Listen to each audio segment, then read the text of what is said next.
saw, this black thing, that was in front of it. And at first I thought it was a bear.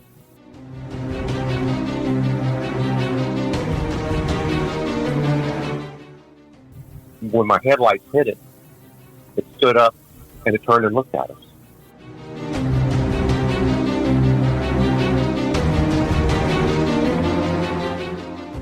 The look on his face was, just total shock, surprise.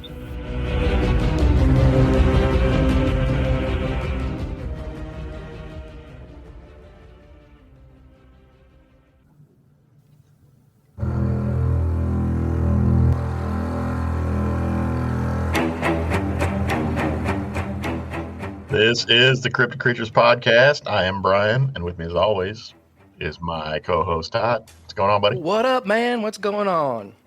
Another episode. Kicking it out. Right on. Hell yeah. One love after it. the other. Love doing this stuff. Yeah, I love talking to these people. It's amazing. Yeah. Just like to hear the encounters, and Yep. As we've kind of developed to this, we used to kind of pre-interview these people and talk to them a little bit to get an idea, but I don't like doing that so much anymore because I want it to be just as much a surprise to me. Yeah, I know. Yeah, it's more fun like that. As it is to the guests. So Yep. Today we're going to bring Bob on. Bob is from Virginia. Yep. And he had an encounter a few years back. I'm not sure exactly what he saw, but we'll bring him on and talk to him. And hey, yeah, I'm excited. Shout out to the listeners. Thanks for listening as always, guys. We appreciate it. Yep. So much. Yep. We appreciate all of you. Yep. So let's not waste any more time. Let's bring Bob on. Yeah, let's get him. Bob, thanks for coming on and talking to us. Thanks for having me this morning. Yeah, it's good having you. Bob, you had an encounter back in 2009 in Virginia. What was going on that day, and what happened? What did you see? Can you walk us into this and tell us what was going on? Sure.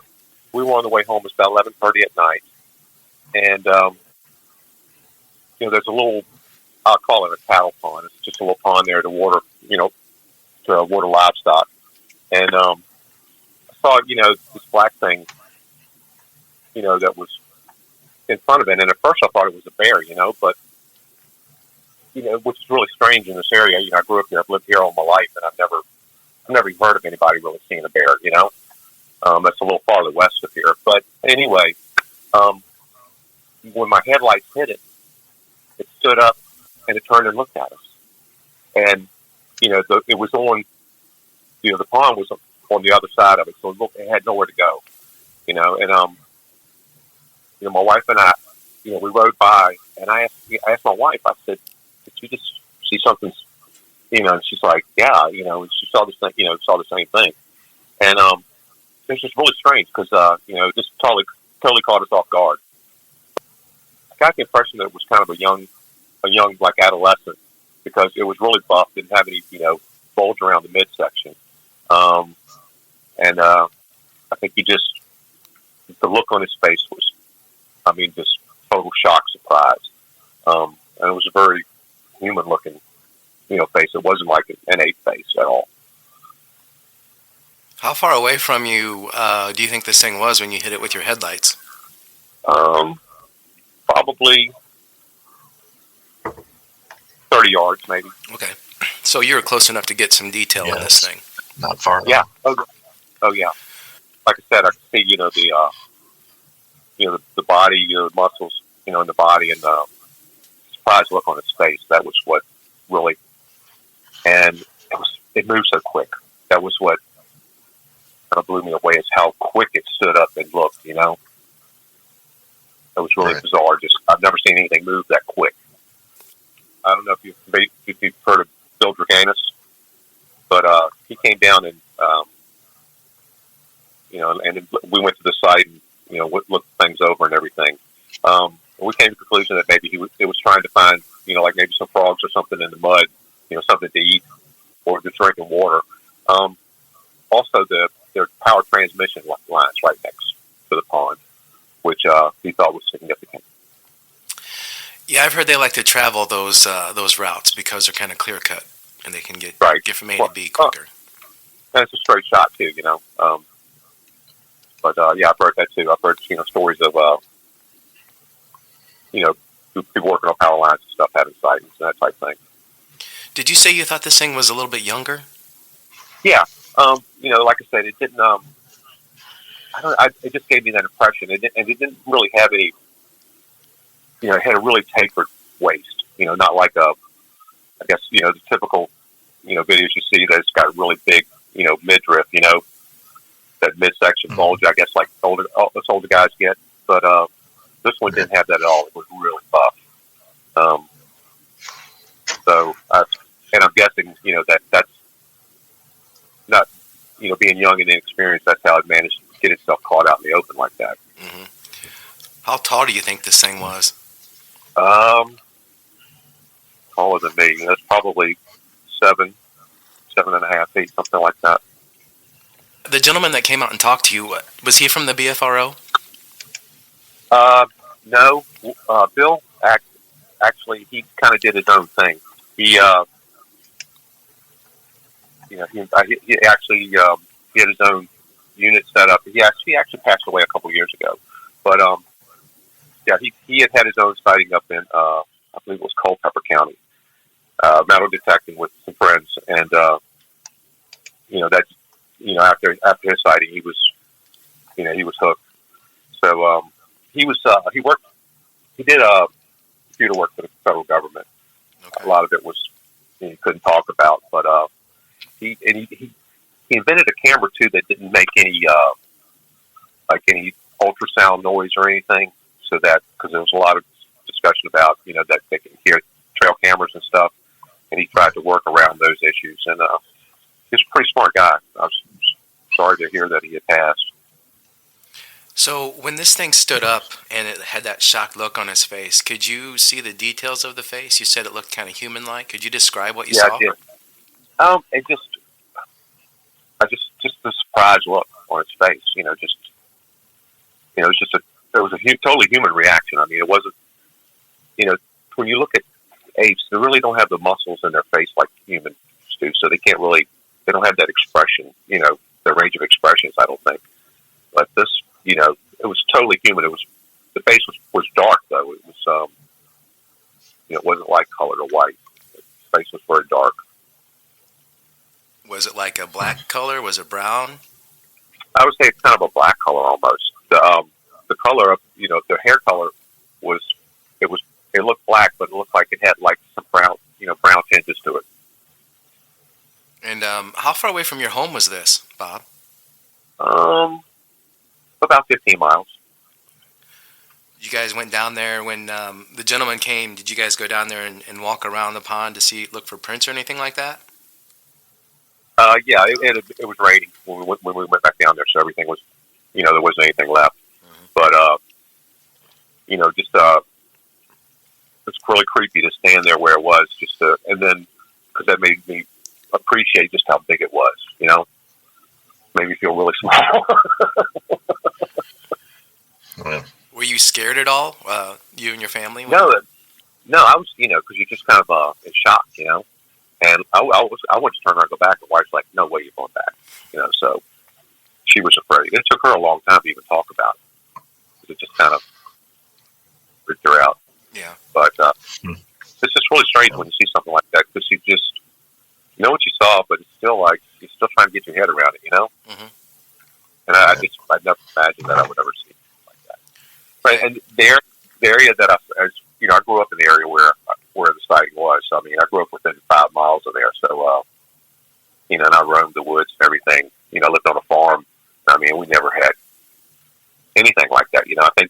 I think maybe now they're just, with habitat loss, they're just moving more into areas that are where people are, Yeah, I was going to ask you if you'd ever seen anything before or anything in that area where you lived, if this was the first time, just kind of out of the blue, you guys are driving along and, it's nighttime, it's late, you're kind of tired probably, and then all of a sudden, boom, you see something, you think it's a bear, and it's not, and you're like, whoa. Right. The shock factor just for the fact that you saw it is one thing, but the fact that you never had any other relative experience of that around there all your life that you grew up is crazy too. Well, and I even looked to see if there had been any other sites, and there are very few in this area. But you said that was north of Richmond, Virginia, basically? yes, yes. Okay. I don't know if you've ever heard of King's Dominion, the King's Dominion? amusement park. No, we'll have to It's look not that up on a map and see where that's at. Yeah. Is that along the Appalachian Trail, by chance? No, farther east. We're on the I-95 border. Okay. I don't know if you're familiar with Interstate 95, but that's the main interstate that runs, along the East Coast, Gotcha. and all the way from Maine to Florida. So, yeah, I mean, it's just a couple miles off of that. So what did the gentleman that came to see you, I forget what you said his name was? Bill Draganis. Bill Luganis. What did he tell you? What did he say? Well, he was convinced that the sighting was legitimate because just with the power lines and just the area, and with my description and stuff, it's just I think he just basically wanted to come down and talk to me and see, just hear my story, Right. and look at the area. Do you ever go back to that spot? No, not really. It's kind of out of the way. I don't really have any. My friends that lived up that way moved, so I don't really go up there anymore. So, but I think about it. I think about it all the time. It's it's not something that you forget. Oh yeah. Yeah, I think I would. I think I'd go back there and just sit and watch. Because of that pond, they were probably coming to that pond before or going again. Maybe not after you scared him, but it's interesting that that's probably a water hole for those guys. Yeah. Mm-hmm. But and there's it's actually it's right next to Ashland Berry Farm, which they grow all kinds of produce and stuff. Okay. So I'm thinking like that might be part of the attraction also. Yeah. Yeah, you got food and water, so why not, right? And an Right. easy access to it. Well, and you got that power line that runs pretty much straight north-south, Mm-hmm. Yeah, I've heard that they use that a lot on different shows and whatnot. I've heard that they use power line trails or whatnot because they're just clear cut and they can get from A to B pretty quick. And people really don't see that. You don't see too much of those trails on the highway or road too much. So they're kind of secluded, I guess, is what I'm trying to say. Yeah, it just blows me away that because most of the sightings that happen in Virginia are in the western part of the state. There's very few in the eastern part, but it just I guess they're just getting pushed out. And yeah, they're growing and migrating. Growing as a species. I wonder too. That it seems like I know a lot of it has to do with just people having phones, but there's so many more sightings these days. I'm wondering, is the population expanding?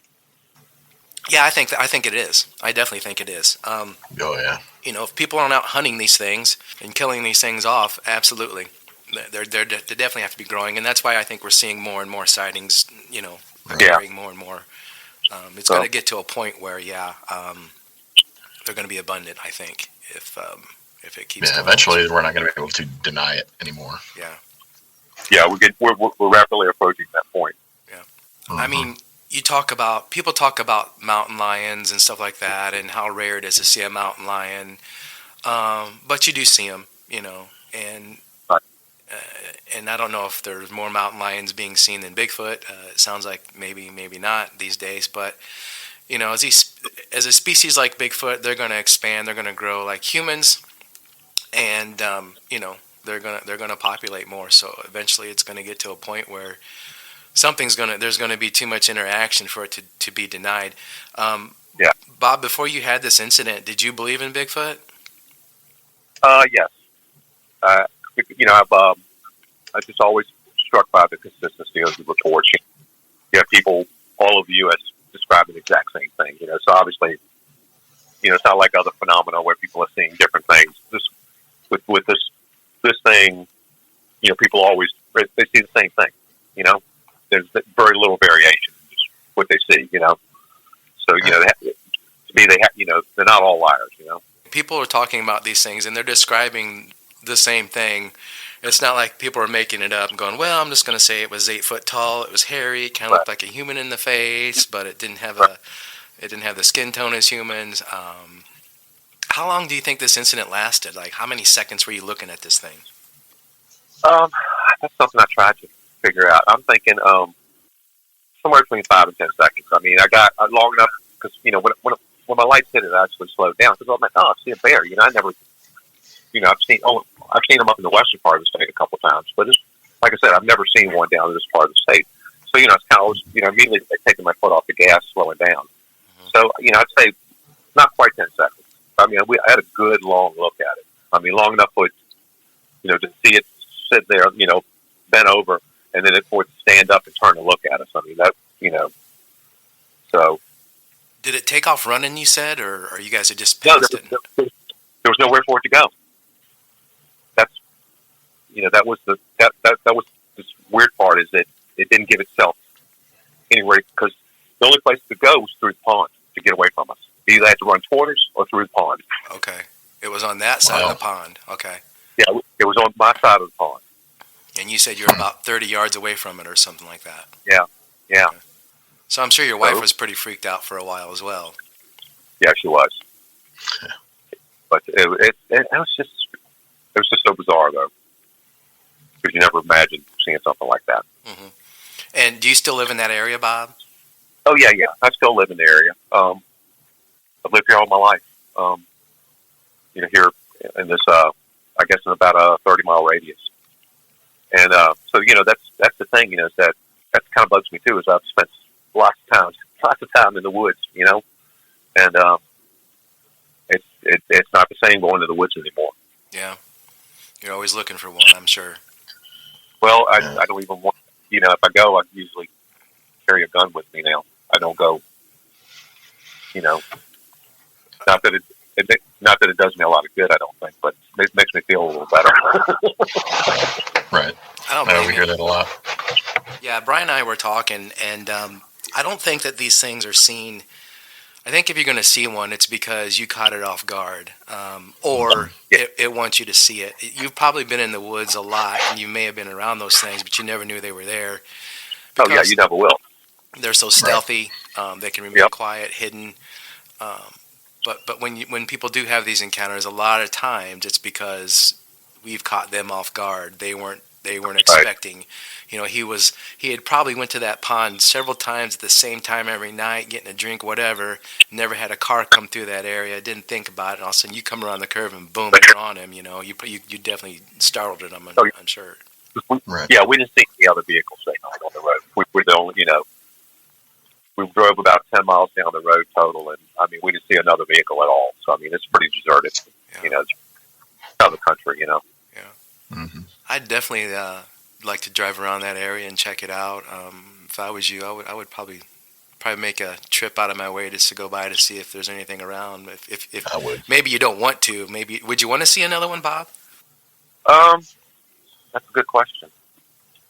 I don't know. I've seen it. I'm kind of like, I'm good. Yeah, we've had that response from a couple people there say no, I wouldn't want to see another one. But then a lot of people say yes. They would definitely want to see one again. Yeah, and a lot of them say that I'd love to see one, but in my car, 100 yards away, or a good distance away.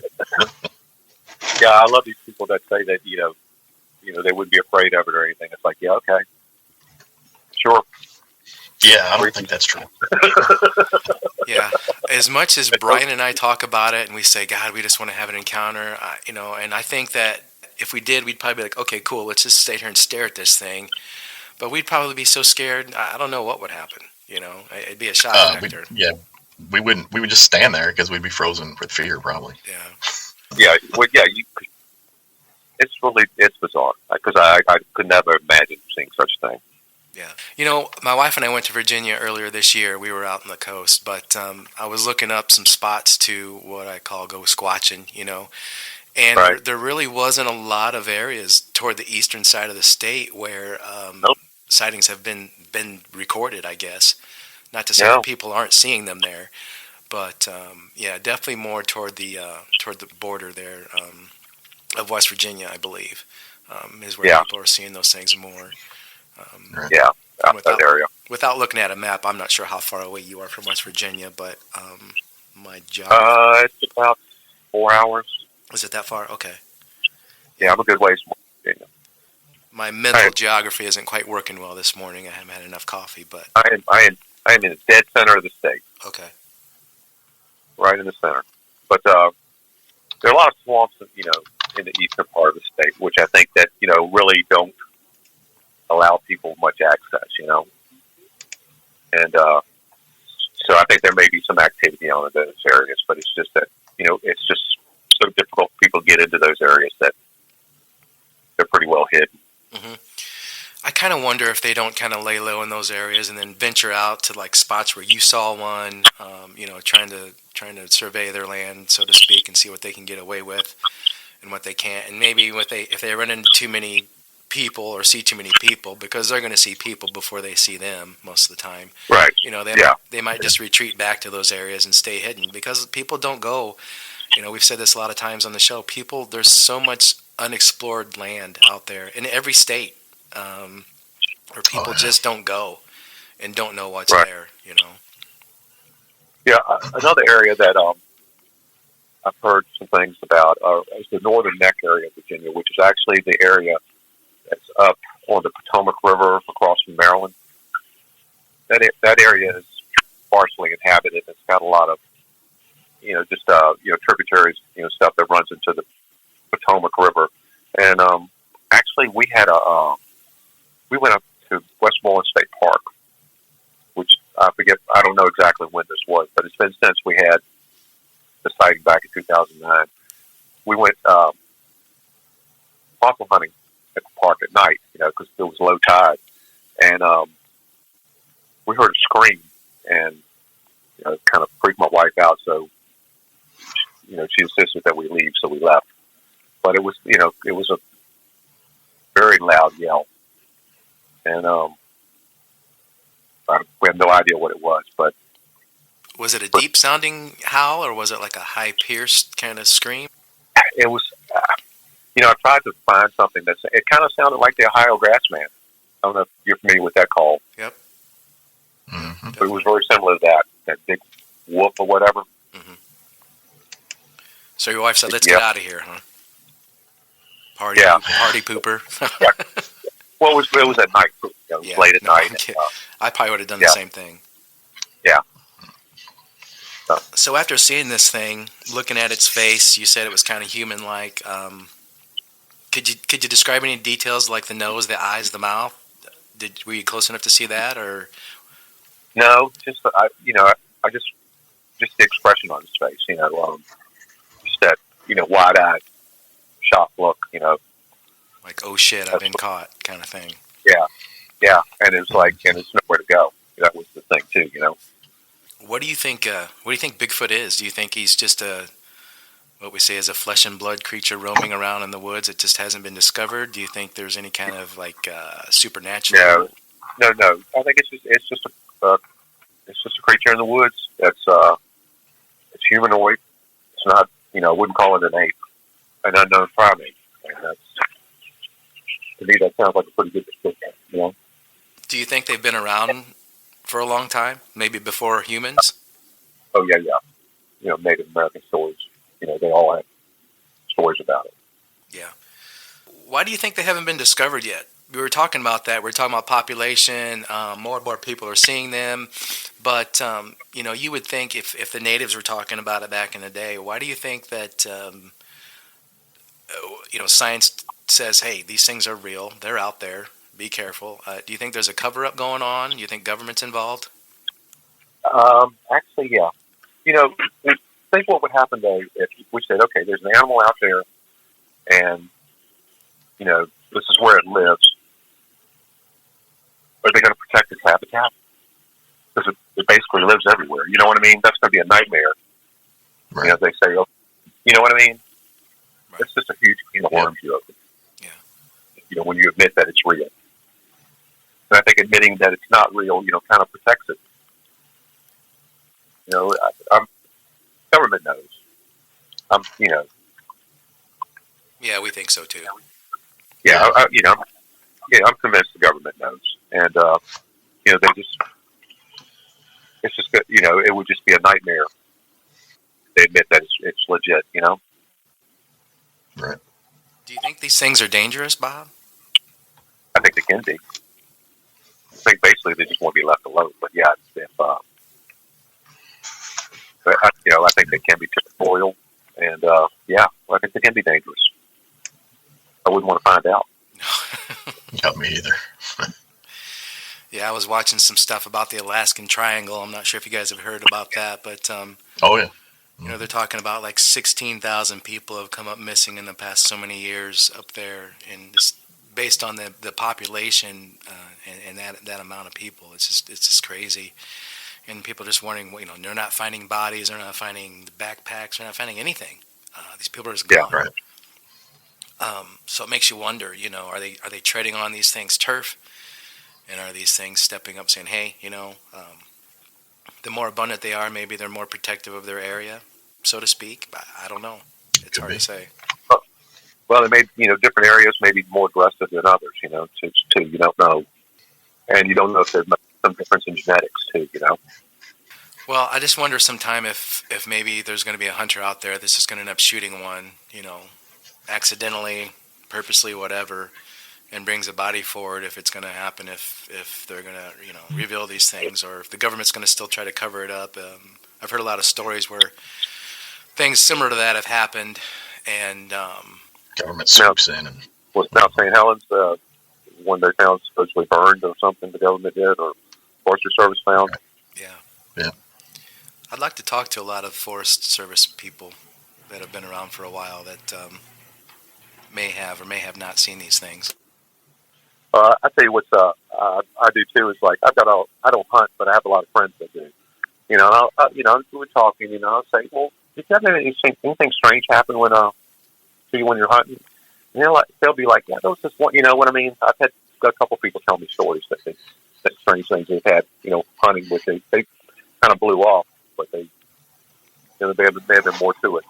My brother-in-law was telling me he was in a deer stand. There was something in the tree, and it was moving around through the trees, shaking the trees, which was just kind of weird, But he said he never saw anything. I heard another story. We have a military base, AP Hill, and it's I think in land area it's like about the third largest in the U.S. It's a huge military base, but it's used mostly for National Guard training. But I read a story about a Marine unit from Quantico was doing some training there, and they post sentries around camp at night. And he said something was an animal in the tree, and it moved all the way around their camp through the trees. And he said, that the next day he was talking to one of the others because it was three of them on sentry, 3 points sentry, and he said that one of the other guys saw it too. So there haven't been other sightings in the area. That's such a huge area. There's just nothing there. The forest. Sounds like you got some activity going on down there, Bob. Well, like I said, I think it's moving, that they're moving out into new areas, new habitat. Yeah. Well, if you're out there and you see something going on, or you happen to catch another one, you got to get a hold of us and let us know. Okay, if I hear anything, or even if I hear about anything, I'll let you know. Yeah, any kind of stories. We appreciate you coming on and talking to us and telling us your encounter. Yeah, sure. That was cool. Thank you. I appreciate you having me. All right, Bob. Well, you take care. If you see something, all right, let us know. Have a good New Year. You too. Thanks, you too.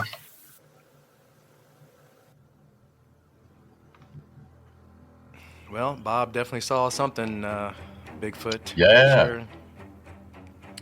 That was pretty cool. Caught him off guard, got him in his headlights.